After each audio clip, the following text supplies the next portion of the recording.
ummadda ilaahay abuuray qolo waliba sida iska dhigto ya nin fawda loo dhalay ma jirto inuu weligiisa uu ahaado inuu dhible uu ka taliyo ma gartay al-insaan ibn al-bi'a laakiin waxa uu ahay haddii anaga maanta Soomaaliya anaga Soomaaliya isla wada ah gobolladii wadanka ugu irmaana ugu barwaaqaysnaa ee nabadda ee dadka Soomaaliyeed ay ku naaloon jireen hadday maanta iyada ay horumar la'aan waxbarasho la'aan aqoon la'aan dadkeedii wixii dalkan ay looga baahnaa ee kulli ay ka suuroobi weyday isla Soomaaliya dhexdeeda waa tan wuxuu in nasiib dar maanta aan ku hadli karin maxaa yeelay marka adiga aad isla socotaan xataa nin xildhibaan oo saaxiibkayga ah wasiirka deegaamadiisa ay ahayd aniga deegaankayga koonfur galbeed ayaan ka soo galay asiga xaq uu ka soo galay markii asiga sida caleentii oo kale isku soo daadanay jaftina laga sii garow ilaa ay qardhe hal isbaar xataa aanan oolin anigana babaygii afgo iyo cambi iyo qumbi aan u jeedo tabar aan ku tagaan lahayn ilaa aan ku dhaarish hal dawlad isla sheegan karna tagna laftirkeeda mucjisadeeda inaad baartaan loo baahay maxamed siyaad barafuur boo ah Allah u naxariisto jaamiciyiintu wuu yimaada wuu ka hadal siiyaa hadda kor wuxuu waa inaad wadanka waxa idinka uu soo saar aad jeclaataan soo anigu madaxweynihiin ma aha sigaarkan aan cabay waa kii dalka sigaar ubax la jiro wadanka la soo saar jira laakiin odayga baakada leh ubax uu ku soo riday bensel uu abu hayay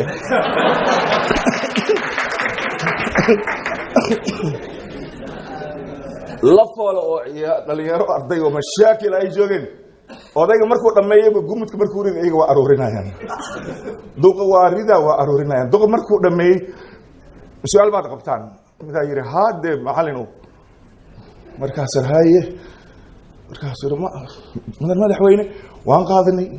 khudbadaada nagu hadlay in wadankeena jecel laakiin madaxweyne sigaarkaad cabaysay baakad baa ubax ahayd asiga bensel waaga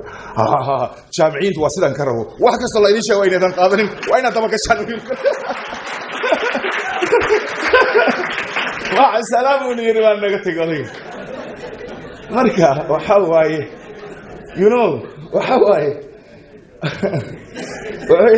إن الفقيه هو الفقيه بفعله ويرسمها نكي إمام شافعي ليس الفقيه بنطقه ومقاله قفك وإنه وحق وشيء فعل كيس أديك أتكعب برتاعت كدرين قاضتها ذن المركز كبعد أي أديك وحق وشيء أتقاضى نيسا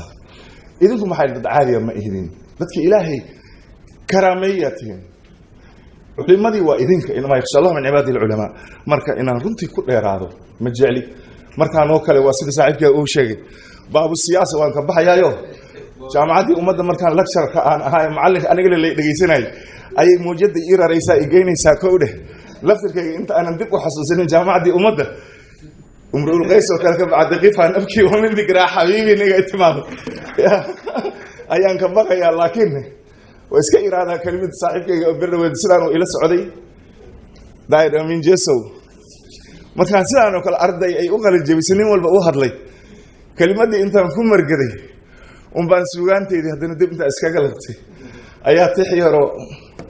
خديجة فودي أنت انكلا صدح بحيا من الزهرة من خارجة تقرن ماي نور دالو دغيل عافي ماذا ومركل الدب مكوئر أنا أمرك الأرض ديني كروح دبابني جامعة دي أمد الصوماليين بس كمكو كرء وصوف ولا حمر نحيبت الكرء أتكار كيسي هذا أمرك المعلنة